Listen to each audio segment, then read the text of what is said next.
Good evening, people.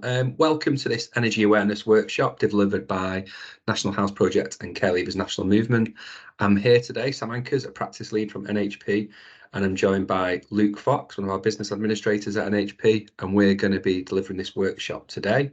Just to give you a little bit of background of why we're here and why we're offering this workshop out to lots of young people. For the past 18 months, NHP has been delivering Care Leavers as Energy Champions project, and in that project it's consisted of training young people within the House Project community to then go and train their peers around energy awareness. That training that young people have done, myself and Luke have done, and what we've done with it is sort of pulled the key messages, the key things that we feel young people will need as they're planning or thinking about moving into their own home. Alongside the project, there's been the distribution of fuel vouchers to young people within the House Project community, and we're just about to launch some podcasts and TikTok videos, which are fun and entertaining videos and podcasts around some of the information within the training that we've done, but also some case studies, some live examples of when young people have moved into their own homes, and some of the tips that they have found useful around energy awareness and saving energy. This project's been funded by the Energy Redress Scheme. That's a scheme where they use the fines that have taken from big corporations and distribute them to charities and projects across the UK. The project finishes in February, and we're offering this up to get distributed, and we're really grateful for your attendance today. Okay, so why have we done this project? And the simplest answer is we went and consulted with young people, and we did a questionnaire about energy awareness, and it was quite topical for them. And the main reason was around money. Young people, it's the cost of living crisis, really wanted to know how they could save money, and they thought that energy and saving energy was a way of doing that. So that was their main importance of number one in the survey. What came second was they were interested in saving the environment and looking at environmental issues, so wanted to know more about energy awareness around that. And then the third was many young people wanted to set an example to others. But I just need to highlight, it was predominantly, we're talking, over 85% of young people, the main importance for them was to save money and being more energy efficient as well. So we felt it was really important to develop a programme of work, resources that could help young people who were thinking about or already or moving into their own homes around energy awareness and how they could become more energy efficient.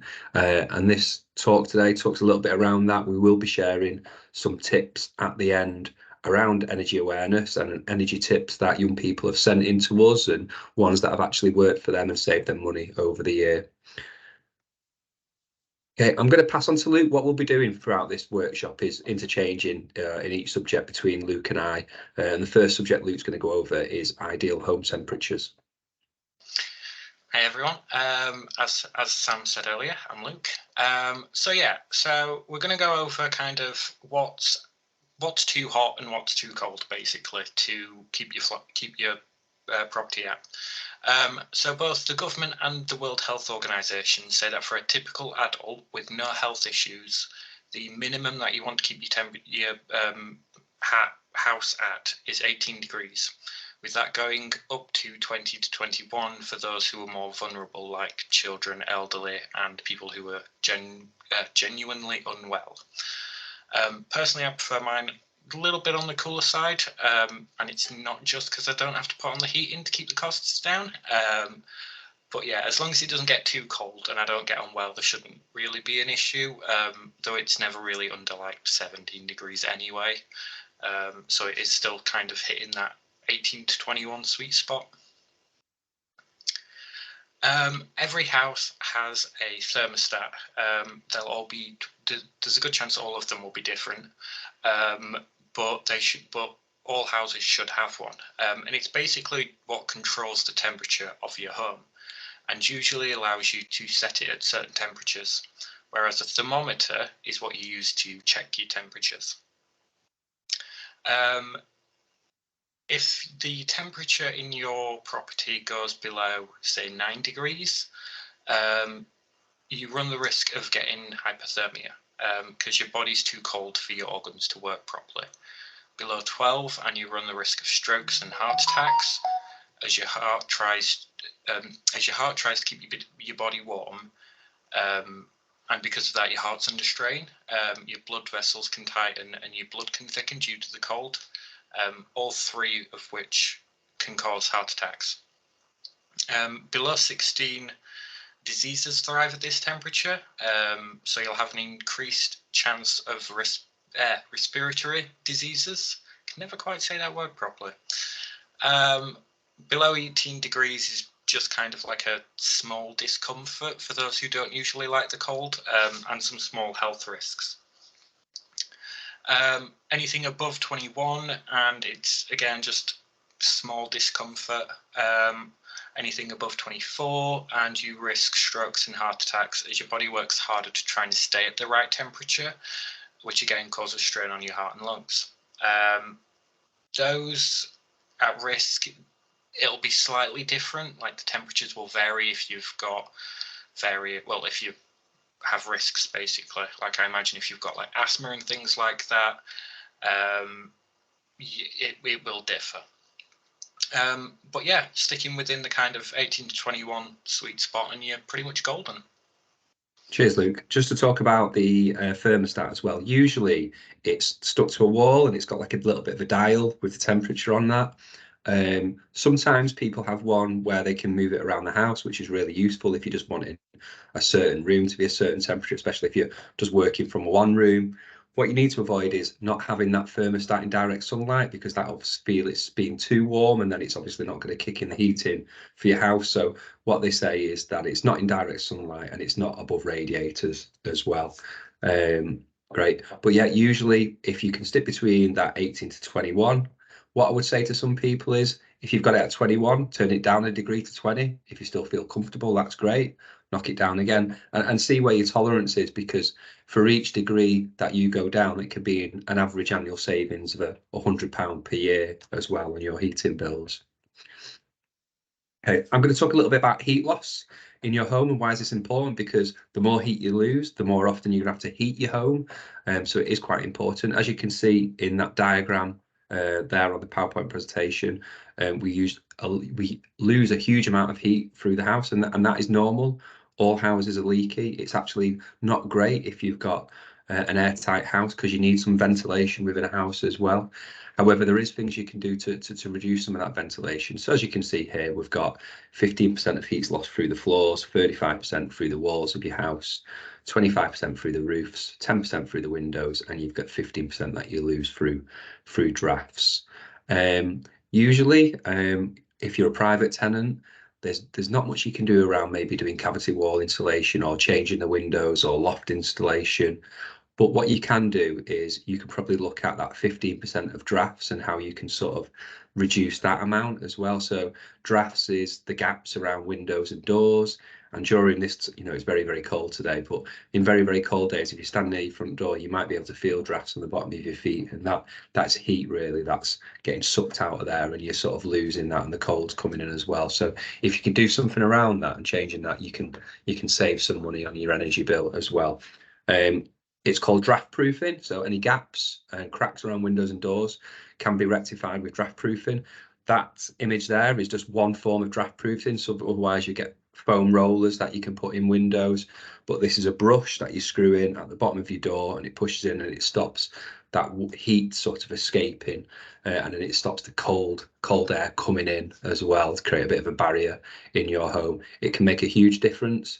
The good thing with draft proofing is it's relatively cheap to do, but it can save a significant amount of money over the year. So it's quite cost effective.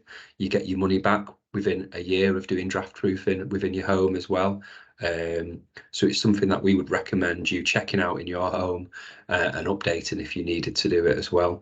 Another thing that you can do around draft is make sure you close your curtains and blinds at dusk. So that's when the sun's just about to go down, because the sun is probably one of the best heaters you can get. So if your window in your bedroom or your living room is in direct sunlight during the day, have those windows open and get that free heat and energy into your own home. And then just as the sun goes down, close those curtains to try and keep as much heat and energy into your own home as well. I talked about ventilation. We'll talk a little bit about condensation and mold now within a home. So it's important to talk about this because it's often a subject that's overlooked, and it's a difficult subject for us to try and make fun and engaging. But it is something really useful to know around condensation and mold. So as you can see on that picture there, condensation is that build-up of water and water vapor that's come onto that window. And what that just is, it's where warm air, which is carrying the water vapor, hits a cold surface, and then that condensation occurs. Usually you'll see it in the morning when the home's cold and then heats up, and that's when it usually happens. And what happens is, if that condensation is left, or the reason for condensation is not addressed, and the continual build up each morning, if that happens, you start to get mold spots.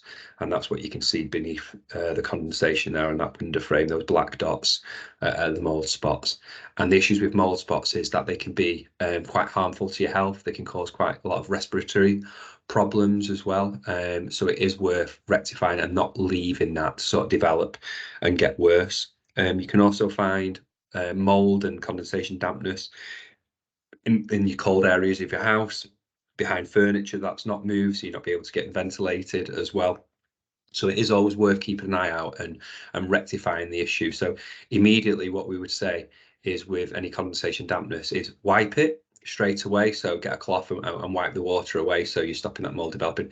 If you do have some mold, there is lots of mold treatment sprays in the DIY shops and supermarkets. You spray it on and wipe that off. But what you would need to do after that is look at the reason why it's occurring and how you can sort of reduce that and minimize that as well. When we're talking about reducing and minimizing it, what we need to do is, because it goes to cold areas, we talk about heating. So making sure you're heating all areas, so you've not got cold spots throughout your house. So that might be some rooms that you're not using, still occasionally have the radiators on in that room. Otherwise that will become a cold room, and that'll be an attraction for where that cold air will sort of penetrate, and then you could get the condensation dampness. We say insulate, so make sure all the heat, you're not losing as much heat as well, so the home remains warm. Ventilation is really important. So if you've got that warm air that's full of moisture, what you'd want to do is get that out of the home and not get it in a position where it's going to sort of go and cling to somewhere. So we're talking about when you've had really hot showers here and it's really steamy. An easiest way to do that is just open your bathroom window, and that will go out of the bathroom rather than going to somewhere in the house where it's cold, and then you're getting that condensation dampness as well. And then the last way we can sort of try and alleviate the problem is reducing excessive moisture. So the home daily produces lots and lots of moisture. We produce moisture just by breathing when we're in the home. So what we can do is try and limit that and keep the moisture levels low within our own home. One of the big ones is washing and cooking. So with stove pots, if they're bubbling away, that moisture is going into the air. What we try and say is put extractor fans on, put a lid on that pan to try and stop that moisture going in the air. When you're washing, if you've got a tumble dryer, please make sure that's plumbed to go to the outside, so the air's going, so that moisture's not coming into the home as well. And what we would say is, when you're drying clothes, please try and dry them outside as much as possible. Drying clothes within the home can create moisture within the home, and the worst way of doing it is putting wet clothes, damp clothes on radiators, because that puts a hell of a lot of moisture in the air. So if you can get some dryers, some of these sort of airers now that have got a sheet over them, they're a lot more, they're not brilliant, but they're a lot better than just putting your damp clothes on your radiators as well. So if you can see the acronym there, it's called HIVE. So if you try and remember these things, if you do have a condensation dampness problem, just think of HIVE. So H for heating, I for insulate, V for ventilation, and the E of HIVE is for excessive moisture as well. We're going to show a little short video now, which will sort of animate what we would do around condensation dampness and mold, and some of the tips and advice that I've just given you there today as well. So let's put this video on for you. Condensation is formed when warm, wet air hits a cold surface and cannot escape. Wet air is produced through everyday activities such as showering and bathing, cooking, drying clothes indoors, and even sleeping. When condensation is formed, it is important to wipe away the water immediately. If you don't, it could lead to mould growth on walls and ceilings, which could make you ill. Here are some top tips to help prevent condensation. Open your windows each morning to let fresh air in and moist air out. If you are worried about heating bills, did you know that dry air takes less energy to heat than wet air? Open windows during cooking, showering or bathing, and keep them ajar at night while you sleep. Shut kitchen and bathroom doors when cooking or taking a bath or shower. If you have an extractor fan fitted, make sure you switch it on. And keep lids on saucepans while cooking. Keep furniture slightly away from walls and make sure that air vents are clear and open. This will allow air to circulate and prevent a buildup of condensation. When bathing and showering, use a mat to prevent moisture lying on the floor surface, and when running a bath, run both the hot and cold taps at the same time. Adding cold water after hot significantly increases the amount of moisture in the air. Dry washing outside if you can. If you can't, use an airer in a room where you can open the window and keep the door shut. And if you use a tumble dryer, vent it to the outside or use a condenser dryer, which collects the water from drying your clothes in a separate container. Keep your home heated to at least 15 degrees and do not warm unheated rooms by leaving the door open to a heated room, as this will cause warm, damp air to enter the room and turn to condensation on the cold surfaces. Remove any mould with a good mould cleaner available at DIY stores and supermarkets. Do not brush or vacuum mould, as this can increase the number of mould spores in the air.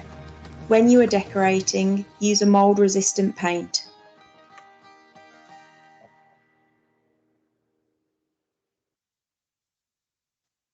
Also, hopefully you enjoyed that clip. We will send these slides out if you want them as well. Just get in contact with us and to have that video. I'm going to pass you over to Luke again now. He's going to talk a little bit about meters and bills. Thanks, Sam. So on to meter readings. Every meter is slightly different. Some have various buttons and functions and other things going on, and some of them are smart meters. Smart meters send off meter readings automatically, so you don't actually have to really do those, although it is worth checking every kind of couple of months just to make sure it is picking up the right one. The one that you can see in the picture is an electric meter reading, electric meter even, shown by the kWh that it has on it, just above that little red light. Gas meters will have M3 on it. So the first thing that you do when you move in is make sure that the meter that you're looking at is actually yours, and make sure you've identified which one's yours, especially if you're living in like a big block of flats or something, because often it can get a little bit confusing if you're in a block of 20 flats and there's like 20 different meters in one room. But yeah, so it's always worth checking, and you usually do this using your serial meter number,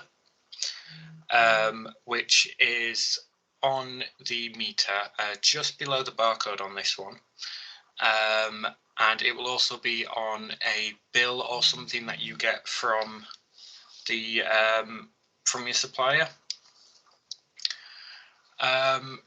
Your meter reading is the numbers that are on the display, which the blue arrow is pointing out to. And what you'd usually do is you'd ignore any that are in red or any that are in after the decimal point. So as you can see on this one, the only number after it is 5. The other thing to always include is the zero, any zeros at the start. Because often if you don't include them, suppliers will think you've missed out a number or something and will potentially add it on to the end, which can cost you quite a bit. So for instance, this one would be 02961. You'd ignore the decimal point 5 at the end. Yeah, I think the rule of thumb is it's always provide the first 5 numbers. So read left from right and provide the first 5. I think that's probably the easiest way to get out. There is so many different meters, like Luke was saying. If you are struggling with your certain meter, the Citizens Advice Bureau have a great website which show all different types of meter and how to read them as well, because there is dozens of them. Thanks, Sam.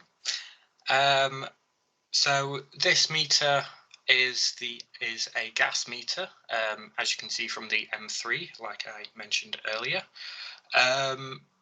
And the reading on this meter is 0014. So again, ignoring the numbers that in this case are bordered in red, I guess, and also after the decimal point. Taking meter readings is very important because it ensures that you're only paying for what you're actually using. And if you take one when you first move into your property, it means that you're also not paying for the previous tenant's energy. Yeah, so if you don't send meter readings to suppliers, then they will often just estimate, which is never great because they will quite happily add on a couple of digits, and you will end up paying more than what you've used, really. Again, yeah. Okay. So bills and payments, always an absolutely perfect subject that no one ever wants to talk about.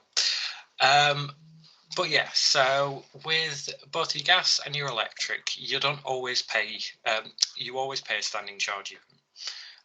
This is basically just a daily charge for being able to access the gas and electric, even if you don't necessarily use it. You always want to make sure that your reading matches up with the information on bills and on your meter as well. And always make sure you're checking the serial number as well when you get bills. Emergency credit is something that quite a lot of prepayment meters have, and it will basically allow you to borrow £5, £10. I think they've changed them slightly depending on the supplier, of gas and or electric for when you need it. But this is something you do have to pay back before it can be used again. So the next time you topped up your meter, it would be a case of that £5 would be taken off straight away. Just what I mentioned about the standing charges for people, like it does seem ridiculous that you're paying for something even if you're not using energy, but it's to cover like as additional cost for that energy supplier, how they get the energy to you, some of the schemes that they do, the use of the meter. But what it does mean is if you're in, say, a flat or a home that's gas and electric, but you only use your gas for, say, your heating, in the summer you might not have your gas on for weeks on end, but what will happen is that meter will still want a daily standing charge off you as well. So when you do go to top it up, when you do want it, it will immediately take all those standing charges off you. So it's important to know that potentially you might need to keep some money on there or keep topping it up even when you're not using it as well. Yeah. If you do have any trouble paying bills, anything like that, you should always contact your supplier. They're not always guaranteed to help, I believe, but they are guaranteed to listen, if I'm thinking right.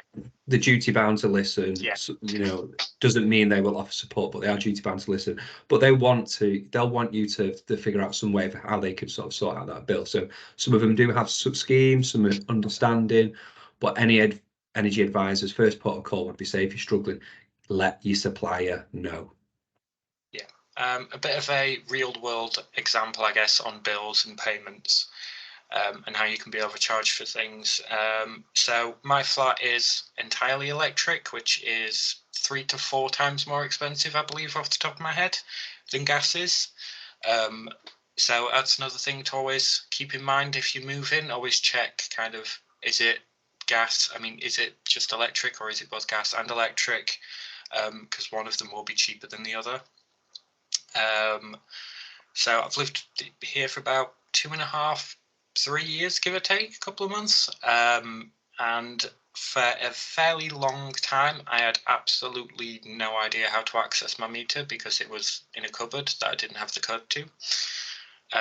Not from lack of trying to get it. But yeah, so I think the one time I did manage to get it, I think they told me the wrong thing.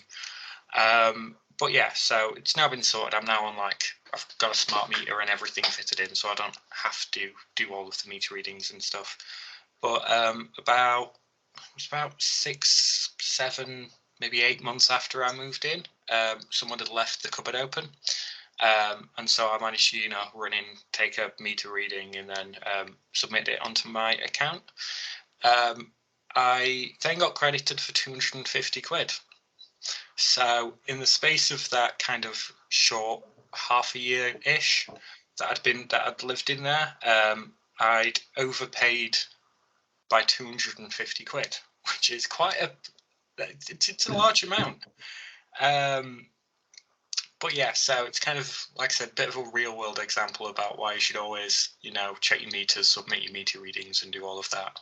So they were estimating your usage far higher than you actually were. Oh yeah, definitely. That means your money was in their bank account rather than your own. Yeah, I mean, and that was before the whole energy crisis. So that they would have been charging me quite a bit more for it to rack up 250 quid.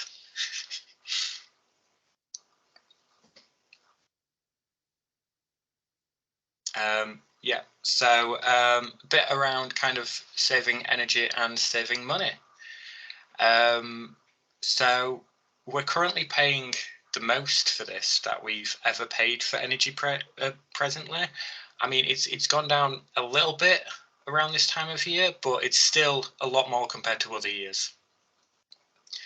And making only some small adjustments, you can save kind of hundreds of pounds per year. And quite often we just waste energy, and we're leaving things on standby. We're not turning plugs off. We're leaving the lights on when we've left the room. We're not making sure we've draft proofed our house, so we're losing energy. We're losing money through kind of heat loss and all of this. And we're just kind of throwing money away, I guess. And you wouldn't throw money away, so you definitely just want to make sure you're turning off all your switches, turning off your standbys. I mean, don't turn off your fridge or your freezer, but the things you can do, you definitely want to make sure you're turning off, and draft proofing and all that. Continuing from that, we've got a couple of energy saving tips. So these ones are kind of for the kitchen. So this is kind of something I used to do quite a lot, cooking in kind of big batches of food.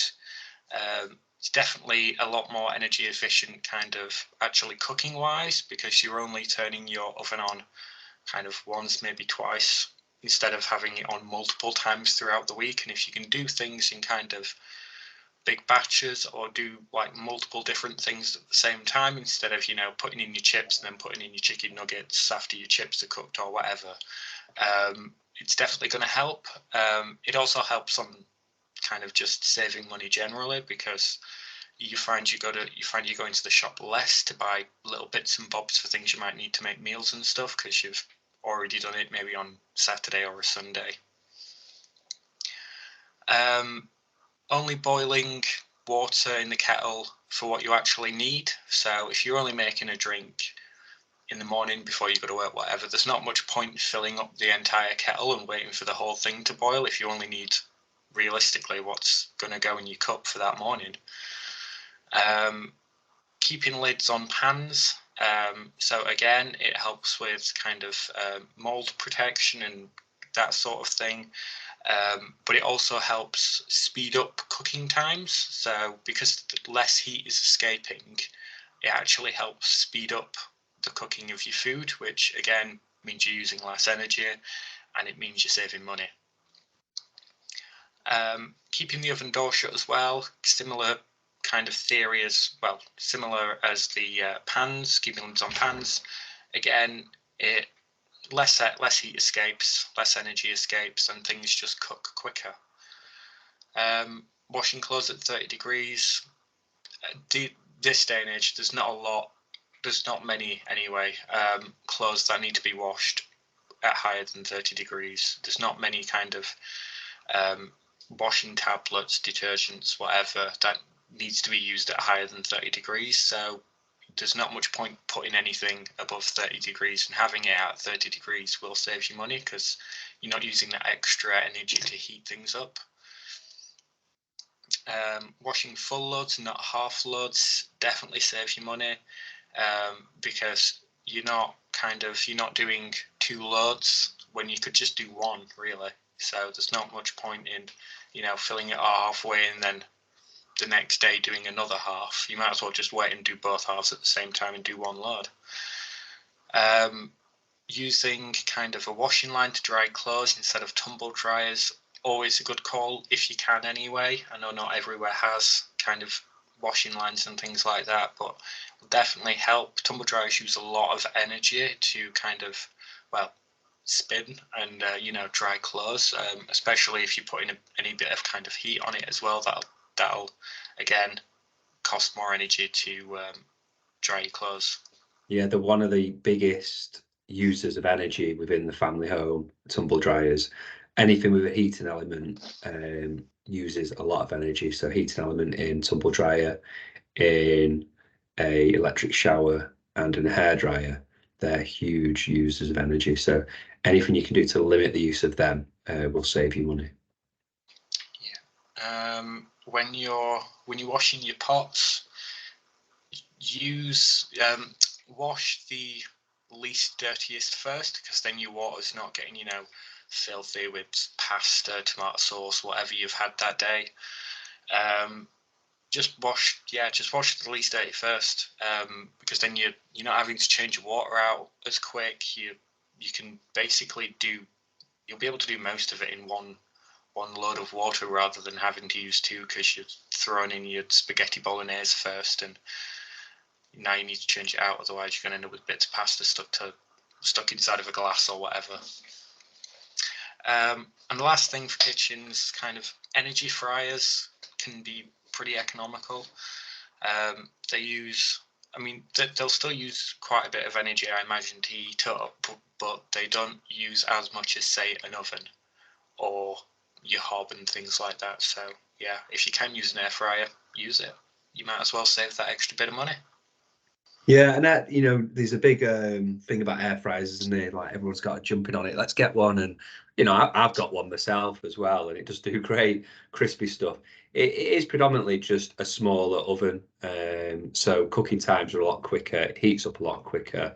You're not having to preheat. You put things in earlier, which just means that things are in not as long as they would be in the oven, which will save you money. But I like it, especially if you're only doing a small few bits and bobs on there as well. You don't need to heat up a huge oven. Yeah, and I'm a bit of a convert. Are you a bit of a convert, Luke? Oh yeah, definitely. I use my air fryer for everything, although that's probably kind of just because my oven's broken. I haven't got it fixed yet. Right. But yeah, I definitely use my air fryer for everything. If I'm not using the air fryer, I'm using my slow cooker, to be fair, just because I make a lot of stews and things like that. So Well, again, slow cooker is quite an cooking, energy efficient usage as well. Uses very limited amount of energy. Aye. So a couple of tips for kind of the living room, bedrooms, things like that. Drawing your curtains in at dusk to keep the heat in. A lot of heat comes through and escapes out of windows, so kind of making sure your curtains are open through the day to let the sun hit your window and kind of heat up your room, always great. And then closing them at night so you've got less of that kind of draft going through as well. Again, big money saver. Only turn lights on when you need them on, so if you're leaving a room, even if it's only for a minute, just switch your lights off on the way out. Saves a bit of money every time. Don't leave things on standby as well. Not only can you save money by not leaving things on standby, but I'm pretty sure it's probably not good for the tech either if you're leaving things on standby all the time, because it's still getting some electricity. But that can save you quite a bit of money, making sure you've switched off your TV, making sure you've switched off, your Xbox, your PC, whatever kind of thing you use daily, just making sure you switch it off on the plug. I mean, of course, you're not always going to be able to reach it, but if you can, it's definitely worth switching it off. A lot of homes have heating systems that you can time, so you can put them on a timer so they turn on and off at various times. So setting it to go off kind of 30 minutes after you go to bed or before you go to bed, and setting it so it turns off after you go to work, things like that, definitely save you a lot of money, because then you're not leaving it on when you don't really need to leave it on. Using LED light bulbs in the home rather than the old bulbs. I'm not quite sure. I can't quite remember what the old bulbs used to be, but I think most light bulbs are LED these days. If not, LEDs are a lot cheaper than what they used to be as well. Towel dry your hair where possible. Like Sam said, hairdryers do use a lot of energy. That heating element in them uses a lot of energy to get warm. Have short showers. Again, like Sam said, with an electric shower, it heats up water ridiculously quickly, so it uses an absolutely ungodly amount of energy. So making sure to keep your showers short is always a good thing. I think they recommended about like 3-minute showers or something like that at the moment. Yeah, some of the main energy charities used to talk about, doing a shower within 5 minutes, just due to the cost now. It keeps going down, and they're trying to say, yeah, try and be in and out within 3 minutes now of a shower to save you money, especially if it's electric shower. If you're having 2 10-minute showers in the morning and one in the evening under electric shower, it's going to be quite a lot of money per week that you'll be utilizing just on energy. So if you can keep reducing it and get in and out, please do that. This is one that will significantly add up over the year. Yeah, although I'm not entirely sure how much you can get done in a 3-minute shower.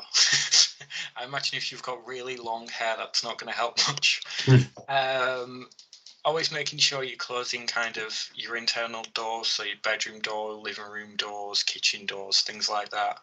Keeps heat in the rooms where you've shut the door, and yeah, again, saves you quite a bit of money. And then, as Sam said right back at the start, just turning your heat down by 1 degree can save you up to 100 quid per year. So it's always worth doing. I mean, like Sam said, if you have it at 21 degrees, turn it down to 20, see how you feel. If you feel all right, you may have just saved yourself 100 quid per year. If you could turn it down even more, perfect. Saving yourself a bit more money there. And time for some Mythbusters. So, if you leave the room for 10 minutes, you should just leave the light on. Is that true or false? That is false. So if you don't need a light on, you just turn it off. Even if it's just for a few minutes, it's always cheap to turn it off. Yeah. So that's, if you I'm just popping out to the shops just to pick something up, the shop's 10 minutes down the road, turn your light off for 10 minutes, that's 10 minutes energy saved, rather than thinking, I'll just leave it on, because you do that so many times over the year, it adds up. And this is what we're talking about. All these tips are cumulative. Some might only save a couple of pounds, but then the other one might save £10, the other might save £15-20. All of that adds up to quite a bit over the year. And if someone came up to you now and said, here's £150 for nothing, you wouldn't turn it away. And that's the same way we need to look at our energy usage. Let's not just waste it, let's save it, and it's money in our pocket then. Yep. And the one, standby doesn't use much energy, so that's kind of when you're turning things off but not quite turning them off on the switch. Average home spends about 35 quid a year on electricity used when things like TVs, computers and games consoles are left on standby. So if you leave the chargers plugged in and the switch on, you're just wasting even more money. Again, you should probably never turn your fridge or freezer off though, unless if you need defrosting your freezer. No, there's certain things you would leave on, isn't there? But there you are. There's £35. If I said to you today, Luke, here's £35, you wouldn't refuse that off me, would you? Oh yeah, you're snapping my hand off. No, definitely no. I don't know anyone, to be fair, who would turn down free money, even if it's a quid. it's best to leave the heating on low all the time. Again, it's just a myth. You'll spend less if you have it on only when you need it. So set your heating to come on 20 minutes before you need it and to go off 20 minutes after, or 20 minutes before you don't. The heat's not going to disappear straight away unless if you know you've got some really big drafts, which at least then you know where your problem is. You probably need to do a bit of draft proofing. That said, though, if you have radiators and you go away in the winter, you might want to set them to come on for 10 minutes twice a day, just to prevent your pipes from icing up and bursting, because that does happen.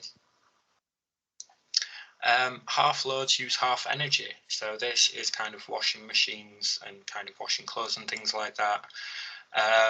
So 2 half loads in a washing machine or dishwasher usually use more energy than 1 full load. So yeah, just you might as well just do a full load for what it's worth. And always wash at 30 degrees unless if something's absolutely filthy. You know, you've, I don't know, been trekking through the woods or fallen down a mudslide, or, you know, something that's got you, you know, absolutely caked in mud. You might as well just stick it in on 30. Yeah, I think it does make sense with that, doesn't it? So don't just like, oh, I've got spilt some tomato ketchup on my shirt, I'm just going to throw that quickly in the washer and get it done. If you need to do that, throw everything else in with it as well. Try and utilize the machine to its full capabilities, because you don't want to be using it twice. And those larger machines that heat up do cost quite a bit of energy too. Cheers for those mythbusters, Luke, and hopefully some of you can take that forward and share those mythbusters as well. Just want to share some useful websites, hoping that those tips have been useful. All those tips were gathered by young people and shared with us, and we're sharing them on. If you need some support around energy and some advice, or you've got an issue with your supplier, the best route to call is Citizens Advice Bureau. You can find them online, and some of them will have some face-to-face places to meet them too. They can give some great advice. They can talk about your rights. They can talk about the responsibilities of the utility companies as well. They're a very, very useful organisation to help you out. If you're wanting some tips around saving energy, Energy Saving Trust is full of those. That's a great website to go on. If you're wanting to know what's going on and what's quite topical, if you're wanting to know more about the price cap, wanting to know is it right to switch suppliers at the moment and what the current rates are, Money Saving Expert is probably the best website for that. That was a website created by Martin Lewis, and Martin Lewis is the man who's always got a finger on the pulse, and he has his ITV show, and he's very quick to get information out there around what the changes are and what the updates are. So a lot of energy advisors and charities look to his website as well, so please check that out. And then if you're wanting to learn more about energy awareness and undertake some of the training that me and Luke have undertaken, NEA, National Energy Action, is a charity which you can look into that. They often have free webinars, they often have free training that they can provide to groups of people. So please do check out their website, very useful. And Sustit is quite a good website for you checking what the energy cost of each appliance is within your home. In some ways, you can even put it down to the make and model of the product that you're using. It can work out what the cost of energy is currently today or for your supplier, and then it can tell you the cost of what that'll be. So if you do know that you have a 30-minute electric shower each morning and evening, put it in there and you'll be alarmed to see what the costs are for that appliance as well. It's quite useful if you're thinking about getting new appliances as well, and sort of weighing them up, whether they're going to be energy efficient and cost effective for you as well. So there's some websites that we would promote. Before we go, I just want to give a bit of a plug really for our Young Energy Champions. Our Young Energy Champions are people who've been out and gone and trained other young people across the House Project community. But what they've also done is developed resources. So there's going to be some posters around energy tips that are going out to House Projects and that we'll share. But they've also created 6 videos around energy awareness, probably more engaging than me and Luke have been around energy awareness. They're quite fun. They're going to go on TikTok. They're going to be launched on there because they're quite short and snappy. and we're also going to sort of share them across our networks. And to complement these videos, they've also done 4 podcasts around what they discussed in those videos and the support that's available. And they have interviewed, and each podcast has had an energy expert on as well. Some really useful, really engaging, lots of things to pick up in those podcasts. And when they are out, I would please recommend checking them out. That's it from us. Hopefully it's been useful. And if you've got any more questions around our Care Leavers as Energy Champions project, please do get in touch with me. You can find me at sam@thehouseproject.org. Hopefully those tips have been useful. If you yourself have any tips and you want them, share them across the community, please send them in to me and I'll look at getting them sent out across to everybody and reviewed by our young energy champions. But apart from that, have a great day and let's save energy.